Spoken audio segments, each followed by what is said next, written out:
Everybody, I'm doing well. Can everybody see me over here? Okay.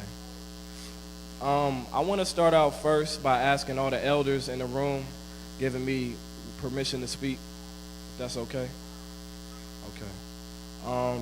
Thinking about reflections, thinking about today, I'll go back and start off with the beginning when we all were blessed to come together, and Brother Jamie and Brother Larry were speaking in their native language about giving thanks. And we all came together and they spoke and they gave thanks to us just being connected. From that moment, I feel like today started off well.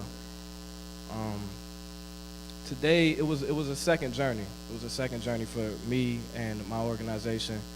We started to look at ourselves and look at what we're about, where we came from, and why we're here.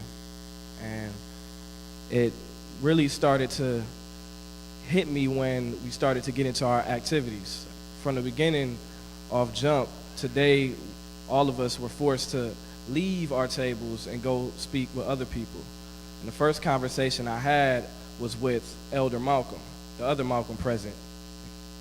And we started to talk about the differences between our organizations and what we do with the fish pond for him and with me, with my brother, my sister, being under Enrope. And I don't know how, but we got on a conversation about elders and youth. And we started to talk about the necessity for elders to be a part of youth's lives and for youth to be a part of elders' lives, and how both can add on that aspect of helping each other. And we started to talk about how there's a gap in all of our communities and what it takes to really bridge that gap. And I started to talk about how it's important for a lot of adults to recognize the youth. Now in our generation, we're growing up very fast, so our attention spans are really an example of the technology that we have all around us. So that's one key element that really has an effect on youth today. So if we really don't feel like something that we can relate to is in front of us, or somebody's really respecting us, then we might not be as creative to come out in the full aspect of our abilities.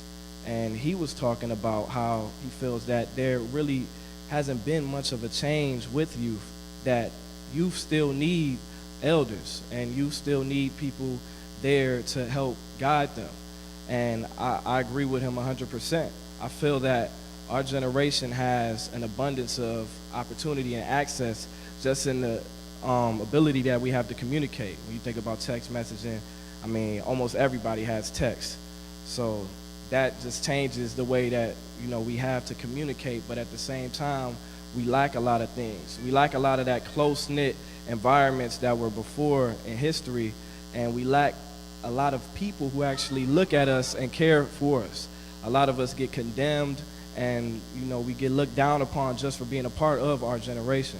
So we really discussed that, and it really brought me back to having a perspective on yesterday when I was talking to one of the brothers from Oakland in youth radio, and myself, him, and Akaika were all talking about our issues, and it really made me think about how we can have similar issues within different climates and different areas, all being youth, all being in different areas, all being in different climates, some never experiencing 12 inches of snow and cold weather, and us never really experiencing this weather that we would like to call perfect weather, but having the same kind of issues.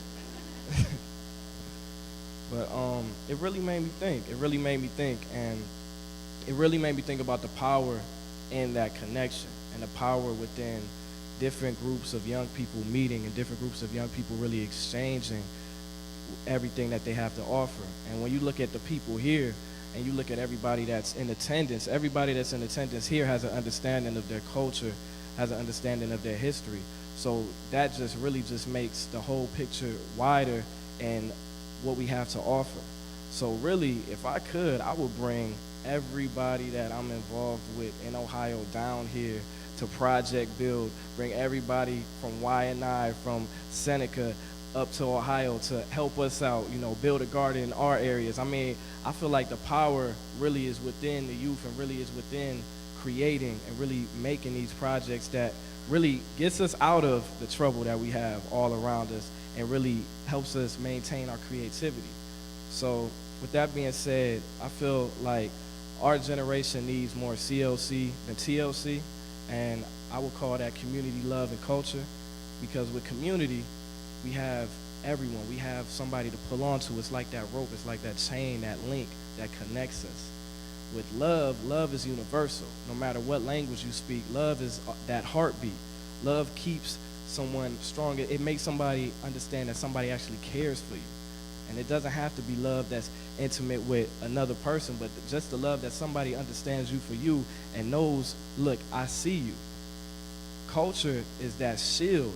It's that understanding of who I am. I'm somebody that is a product of hip-hop culture, is a product of urban streets, is a product of college, is a product of also Africanness, a product of being Puerto Rican. Having all of that gives me a sense of purpose. So I feel like, that's very strong. And with anything today, just to wrap it up in my reflections, I really feel love, and I feel like love is living and breathing inside of me. And that might be this island. This island might hold more significance to love with me than anybody else, because I feel like I was a product of love being in this island. My father met his wife, my mother, here. And my mother, she's from Jersey. He always says it took him to come to Hawaii to meet a girl from Jersey